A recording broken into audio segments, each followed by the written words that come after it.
This was about 2 years ago. I was 26, traveling solo for work. I do freelance video editing, so I can work from anywhere, and I decided to spend 3 weeks in Savannah, Georgia. It was my first time booking a long-term Airbnb, longer than a weekend. The listing looked perfect. Historic district, walking distance to everything. A ground floor unit in a converted Victorian townhouse. The host had over 200 reviews, all 5 stars. The kind of listing that makes you feel safe before you've even packed your bag. I arrived on a Sunday afternoon. The host did a self-check-in, lockbox on the door, everything normal. The place was beautiful inside. High ceilings, original hardwood floors, exposed brick. Furnished tastefully, clean. I remember thinking I'd gotten lucky. The only thing that gave me a vague, hard-to-name feeling was the full-length mirror on the wall opposite the bed. It was an ornate thing, dark wood frame, old, heavy. It felt slightly out of place with the rest of the decor, which was more modern farmhouse. But I didn't think much about it. Old house, old mirror. Made sense. The first night was fine. I slept well. The second day, I worked from the kitchen table, ordered food, watched something on my laptop before bed. Normal. It was around midnight when I noticed it. I gotten up to get water from the kitchen, and when I came back into the bedroom, I saw a faint red light in the mirror's reflection. Just a pinpoint. Like an LED. I assumed it was something on my laptop, a charging indicator, maybe, and I went back to bed. But it nagged at me. My laptop was closed. I hadn't left anything plugged in with an LED on it that I could think of. I got back up, stood in the middle of the room, looked at the mirror directly. In the top right corner of the frame, barely visible in a carved groove in the wood, there was a small circular lens, maybe 5 millimeters across. And behind it, that red light, blinking slowly, on, off, on, off. I stood there for probably 30 seconds, just staring at it. My brain kept trying to explain it away. A smoke detector, a carbon monoxide sensor, something the host had installed for legitimate reasons and just hadn't mentioned. But it was in a mirror, pointed directly at the bed. I grabbed my phone and started recording. I walked up to the mirror slowly and looked into the groove from the side. The lens was set back about 2 inches into the frame. Behind it, I could make out a small circuit board and what looked like a battery pack. This was not a factory feature of the mirror. Someone had put this there. My hands were shaking when I called Airbnb. I was on hold for 11 minutes. 11 minutes, standing in a stranger's apartment at midnight, knowing that whatever was behind that lens might be transmitting live. I put a pillowcase over the mirror while I waited. The customer service rep who answered me was calm and walked me through their protocol. They told me to document everything with photos and video, which I'd already started doing. They told me not to confront the host directly. They told me they would contact the host and begin an investigation immediately. They moved me to a hotel that night, about 2 miles away. A real hotel, not another Airbnb. I took my bags and left within 20 minutes of hanging up. I filed a police report the next morning. The officer who took my statement told me that hidden camera discovery in short-term rentals had increased significantly in the past few years. He said it like it was a statistic, like it was something that just happened now. Airbnb refunded me the full booking and gave me a travel credit. The listing was taken down within 48 hours. I found out through a local Facebook group, one of those neighborhood watch type pages, that the host had been renting that unit for 3 years. The mirror had been there from the beginning, according to a comment from someone who said they'd stayed there 18 months earlier and thought the mirror was beautiful. 3 years. I think about that a lot. How many people slept in that room? How many people got dressed, had phone calls, had private moments in that space, completely unaware? I still check mirrors in every rental I stay in. I run my fingers along the frames before I unpack anything. I check for lenses. I check for lights. I haven't found another one, but I also haven't stopped looking.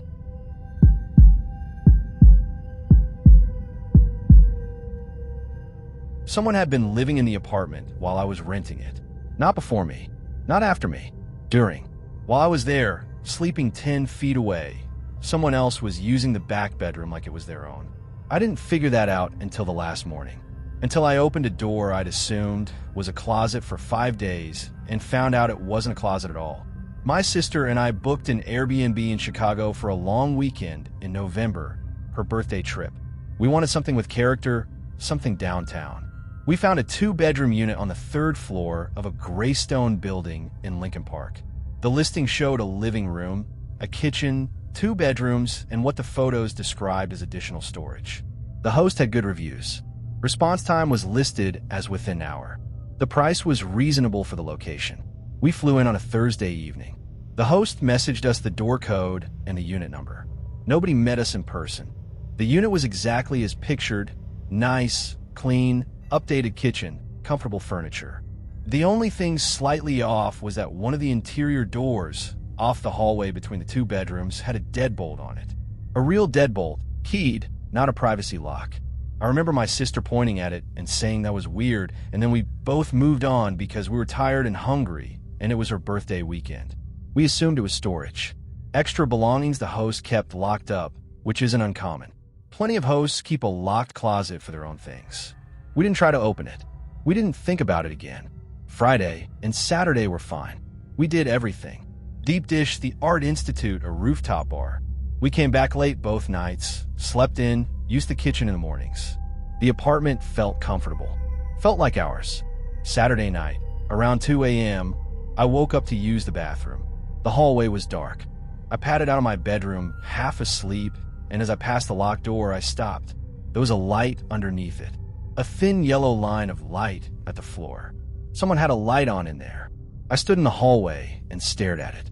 I told myself it could be anything. A power strip with an LED. A night light on a timer.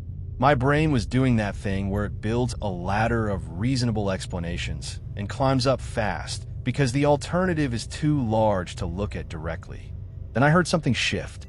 A soft sound, like weight redistributing on a mattress or a chair. I woke my sister up immediately. We locked ourselves in her bedroom and called the non-emergency police line. I was whispering so hard my throat hurt. The dispatcher told us to stay in the room with the door locked and that she was sending a unit. 2 officers arrived in about 8 minutes. We let them in and stood in the living room while they approached the locked door. One officer knocked and announced himself. There was a long pause, then the sound of a lock turning from the inside. The door opened. A man stood there.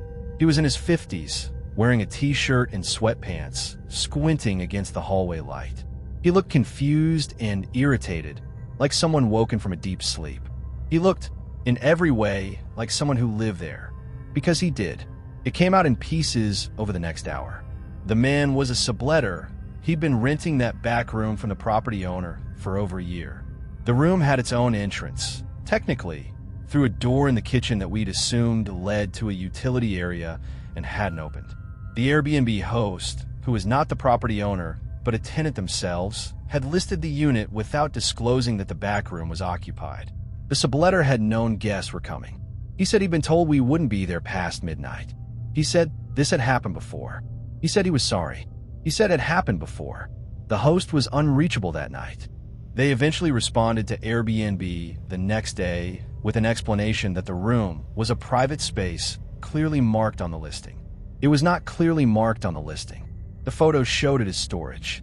The word subletter appeared nowhere. Airbnb refunded the booking and suspended the host pending investigation. My sister didn't say much on the flight home. Neither did I. We kept thinking about Friday night, Saturday night, lying in those beds in that apartment, thinking we were alone, thinking the space was ours. The door between us and a stranger, locked from his side. The light we never thought to look for.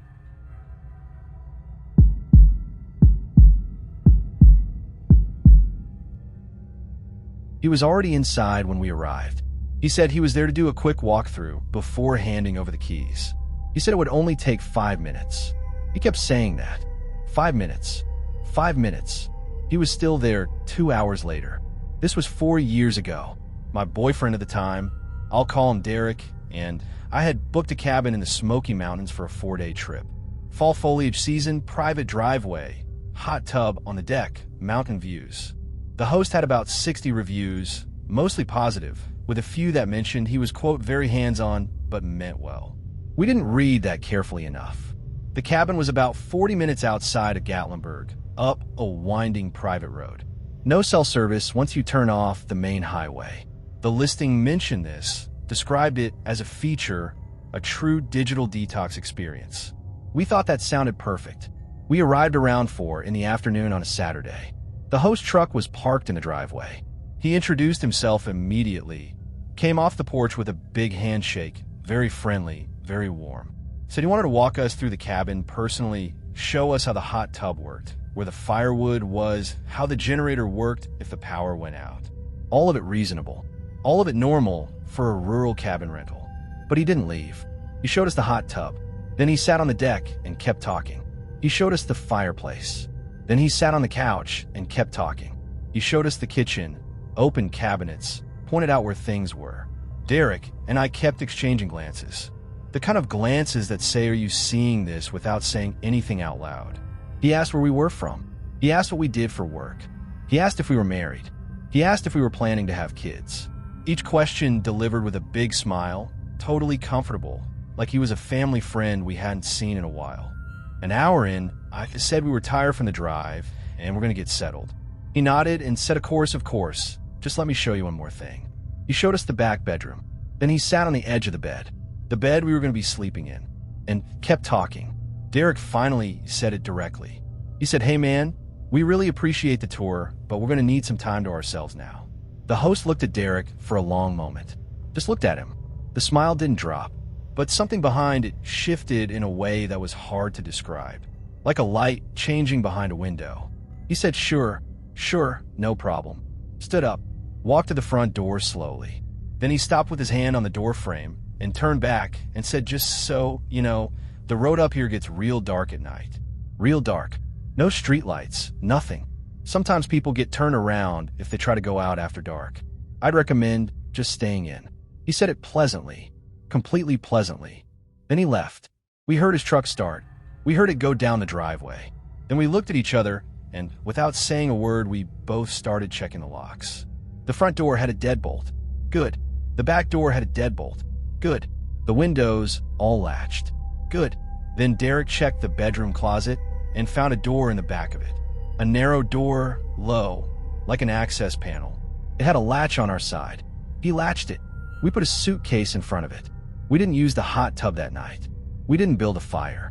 We ate snacks from the bag we'd packed, sat on the couch with the main lights on, and talked in low voices about whether we should leave. The road up here gets real dark at night. He'd said that so casually, and we had no cell service. No way to call anyone. No way to look up an alternate route. If we tried to drive out that night and gotten turned around on those mountain roads in the dark, that could have been genuinely dangerous. We decided to stay. We took turns sleeping. In the morning, Derek went out first and walked the perimeter of the cabin.